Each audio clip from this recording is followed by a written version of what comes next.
Isang mabilisan lang, dahil sa naganap na maxi scooter natin nung nakaraan, marami nag-request sa inyo ng isa sa pinakaabangan na matchups natin, yung Aerox SP at saka yung Click 160. Pero hindi lang yan, may sorpresa ako sa inyo kasi nandito yung Zontes 150X na bagong-bago lang. At syempre, meron pa akong isang pampasarap. Nandito rin ngayon si Hong, yung 4RR natin. Total, isang mabilisan lang talaga yung gusto nyo at gusto nyo i-karera agad. Eh di sige! Nandito ngayon yung Click 160 natin na merong 157cc na makina, single overhead cams, 4 valves, 15 horsepower, 13.8 Nm of torque, 116 kilograms na gumagamit ng conventional na CVT at may presyong 108,900. Syempre, nandito naman yung isa sa mga fan favorite natin na Aerox SP. Meron siyang 155cc na makina na single overhead cams, 4 valves na merong VVA o variable valve actuation, 15.4 horsepower and 14.2 Nm of torque na may bigat na 130 kilograms. Meron siyang ABS sa front, traction control, TFT panel, and so many more. And isa sa pinaka-paborito ko dito sa Aerox SP na to ay gumagamit siya ng ECVT o yung tinatawag natin na YECVT sa presyong 163,900. Siyempre, pampasarap, nandito rin yung Zontes 150X na pinakabago lang sa market ngayon. Hindi pa nga ito nare-release. Makikita nyo ngayon kung paano ito mag-perform. Meron siyang 149cc na makina, single overhead cam, 4 valves, 17.7 horsepower at 15.5 Nm of torque, 108 kilograms, ultralight. Gumagamit din siya ng conventional CVT, all-alloy frame, dual ABS, traction control, TFT panel, tire pressure monitoring system, at marami pang iba. Sa ngayon, ang SRP nito is 169,900 pero meron siyang introductory price na 149,900. Discounted yan kapag gumit kayo ngayon ng Zontes habang hindi pa nailalabas. Kaya, balak nyo, ngayon kayo kumuha kasi mapapamahal kayo kapag nagsilabasan na to.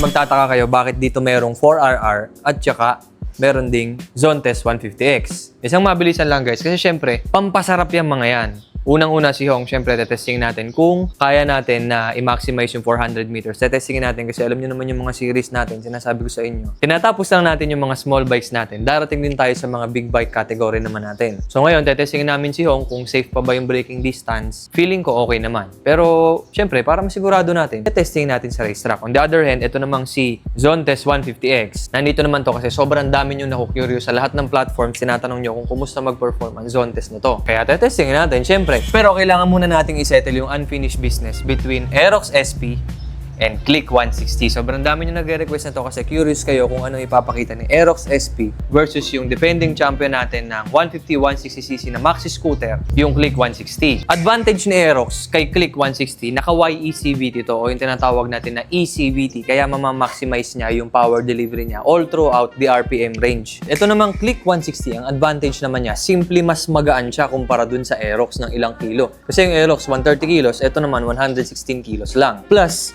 simply, malakas yung makina na ito and napatunayan na natin na malakas talaga yung makina. So, brute force, raw engine power versus smart technology na meron si YECVT. Eh, di tingnan na natin. Alright, game na. Dahil sobrang dami yung nag-request na itong SP tsaka Click 160, testingin natin. And ngayon, testingin natin na wala mo nang bago-bago dun sa shifting na itong Aerox kasi dapat naman talaga hindi na to shift ng shift eh. Totoo lang, dapat dito steady lang kasi matalino na naman ang CVT na ito pero orasan pa rin natin ha. Alright, game. So wala nang ano-ano, testing agad natin. Wala muna tayong gagawin, naka-sports mode ako. Ito, wala yan, alam nyo na yan. Click 160 versus Aerox SP, testing na.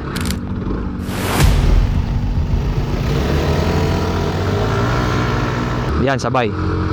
Ang lakas talaga ang marangkada nito. Ayan na. Matuling nga, mas matuling ang SP. Ayan na, kaso dinudulo pa rin, no? Dinudulo pa rin. Dinudulo pa rin. Hindi pa ako nagsiship, ha? Ayan.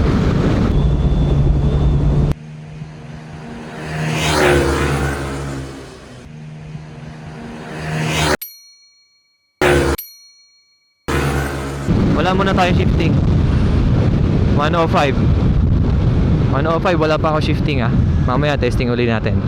And syempre, same weight kami ni J2 same weight kami, may pabigat yan as usual para yung motor lang ang maglaban. Ito yung shift na sinasabi shift ka ng isa, shift ka pa ng isa, mas gigigil pa siya. So try natin ngayon mag shift pa ng isa Try natin ngayon dito sa Aerox kung mas tutuling siya. Kasi yun yung tsuri ng iba mas tumutuling daw kapag nag-shift ka. Tingnan natin. Isa pa. So ngayon, try natin yung shifting na sinasabi nila ha.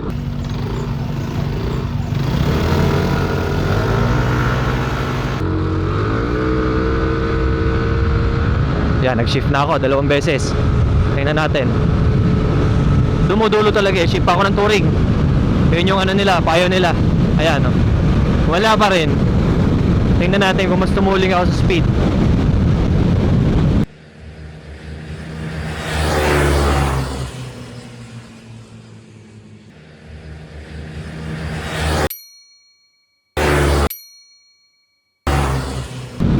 $105, parehas. Mas nawalan pa nga ako ng momentum eh. Ay nako guys, sabi ko sa inyo, yung shifting, sa tingin ko magagamit nyo yung shifting sa long range. Sa mas mahaba pa, kaso maybe nakalayo na agad yung click nun eh.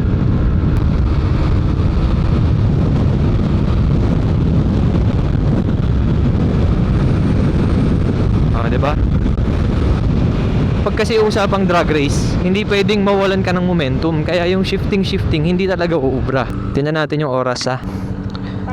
Time 19.6 669 98.675 0.675. Okay, try naman natin ngayon kung hindi ako magsi-shifting. Tingnan natin kung mas try naman natin ngayon yung wala akong shifting. Same pa rin kami ha. Hindi pa kami magpapalit.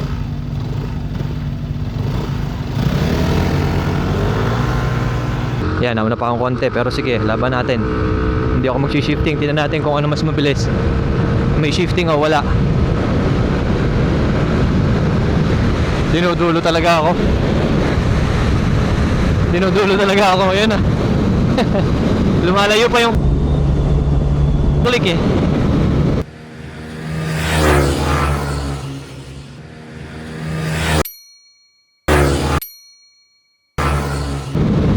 Oh, 106.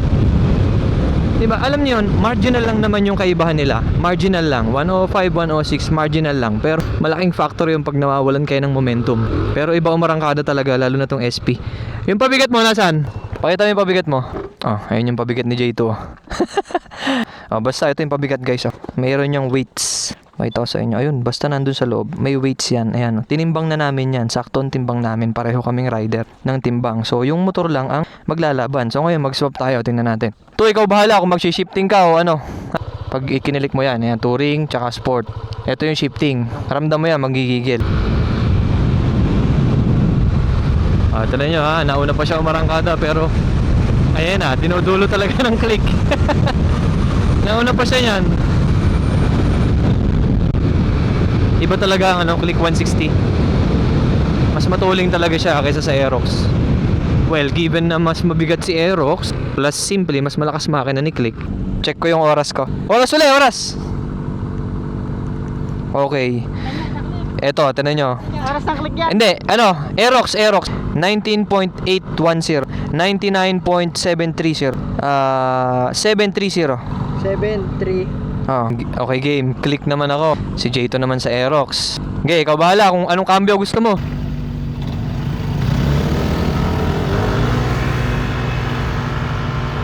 Malakas talaga umarangkada yung Aerox eh oh.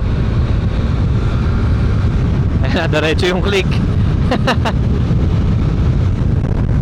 Wala, stick. Matuhuling talaga ang click. Ayan, ito na yung speed ko, 150.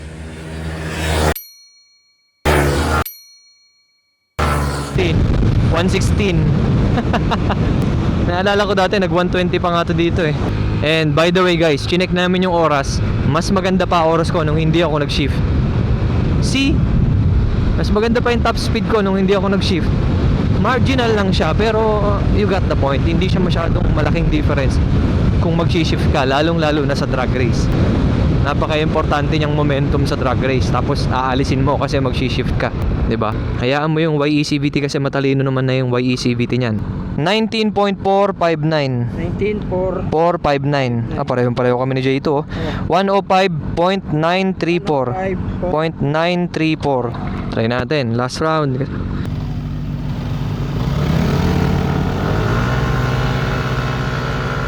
Sinasabi kong arangkada ng Aerox. Nag-bug down ako eh. Tingnan natin kung makakahabol ang click ha. Ang layo na ng inuna ng Aerox. Hinahabol pa rin talaga. Ayan oh. Dinudulo talaga eh oh.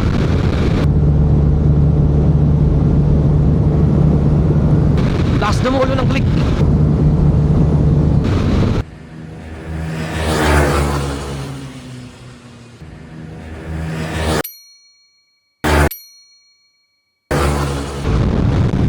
Dinudulo talaga. Matuling talaga. Matuling talaga click no. Grabe. Feeling ko kahit ano eh, kahit bigatan ko pa yung sarili ko, hindi pa rin eh. Try natin. Isa pa. Try pa natin ha. Bibigatan ko to kasi ilang kilo yung lamang nito eh. Nasa 15 kilos. Try natin pabigatan tong click ko. Tsaka ang bato, malaki. Ano na yung pabigat mo? Tsaka batong malaki. O, try natin pabigatan to ha. Ah, may laman pa pala to oh. Pero damit lang. O, pabigatan natin to ng todo. Pabigatan natin to ng todo. Wag. Isa pang ganyan. May pambigat na yan. Mabigat ba? Sobrang bigat na yan. Solid pala yan eh. Sige. Try natin ha. Pinabigatan ko na to. So, tingnan natin. Kasi kasabihin ng iba, overweight eh.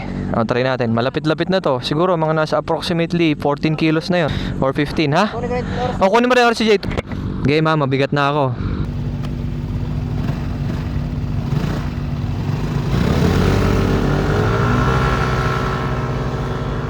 Yan, sabay na sabay.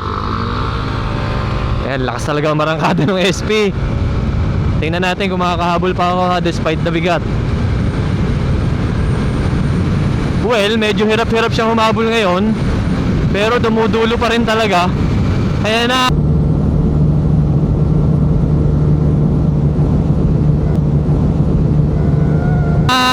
hindi pa rin.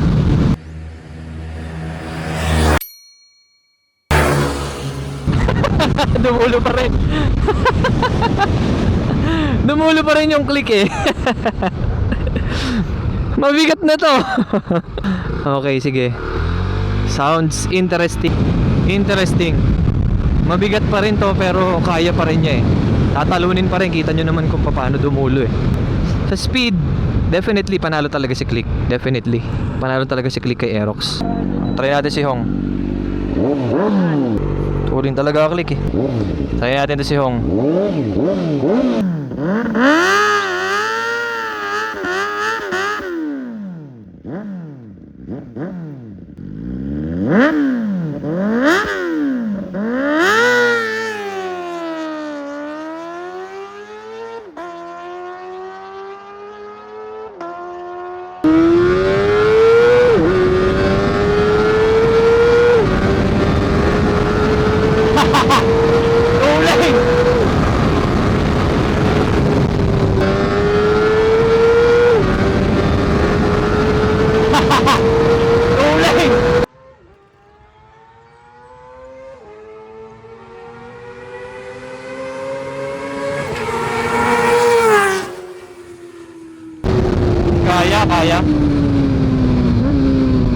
Kaya ni Hong. Safe pa braking. Kaya ko pang tumuling eh. Grabe si Hong. Oh, man.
Lakas ng preno nito, lakas din ng makina.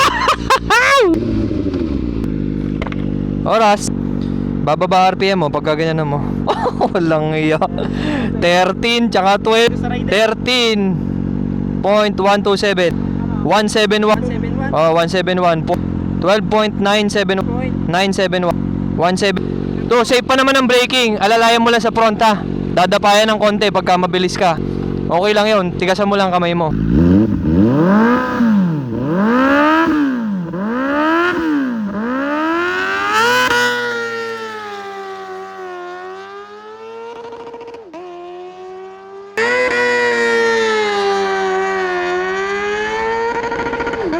Ay!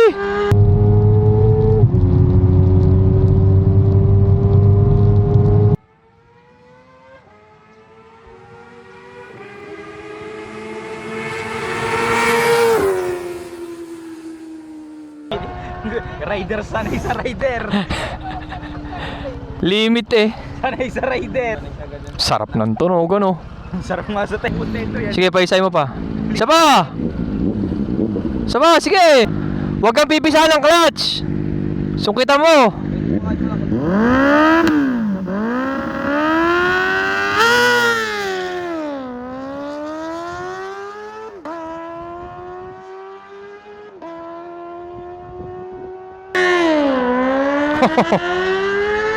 Yan!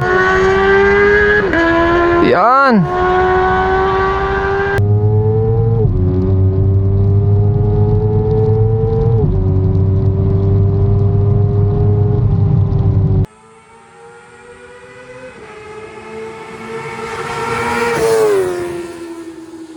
Kaya diretso na paikot. Sarap eh. Sarap daw sa Walang yan, tuling eh. Ano, ayos? Pangit ang oras mo. mataas. 13. Ang pangit ng oras mo, Toy. 167, 13. Ay! Ay! Kaya pangalawa ilan? Oras. Ganun din. 167, 13.2, tsaka 13.6 yung nag-misgear ka. Kaya So, ngayon, matatry na natin si Zontes kung kumusta nga ba. Mukhang malakas din dumulo to eh. Ang gaan kasi oh. Grabe, napaka-agile niya. Ang gaan! O di ngayon, na-testing na natin yung unfinished business, finish na ngayon. Ang nag-ugi, Click 160 mas mabilis kesa sa Aerox SP. Ngayon, at the end of the day, panalo man o talo yung motor nyo, wala naman na kailangan paglabanan eh, wala na kailangan pag-awayan kasi kahit anong motor dyan sa dalawang yan, subok na yan, wala nang kailangan patunayan. Meron lang talagang mas sulit, mas gwapo, mas technologically advanced, at higit sa lahat, meron pa rin mas mabilis. Cut! Special thanks sa mga tropa natin na naging way para makompleto natin yung ganitong klase natin testing. Shoutout kay Erwin. Pare, shoutout.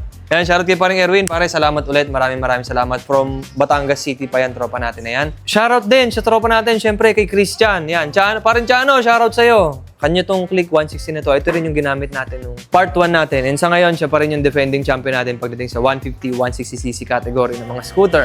Time na nakuha natin sa Click 160, 19.459 at 105.934 km per hour. Si Aerox SP naman, yung best time na nakuha niya sa amin dalawa ni J2 ay 19.669 and 100.397 km per hour.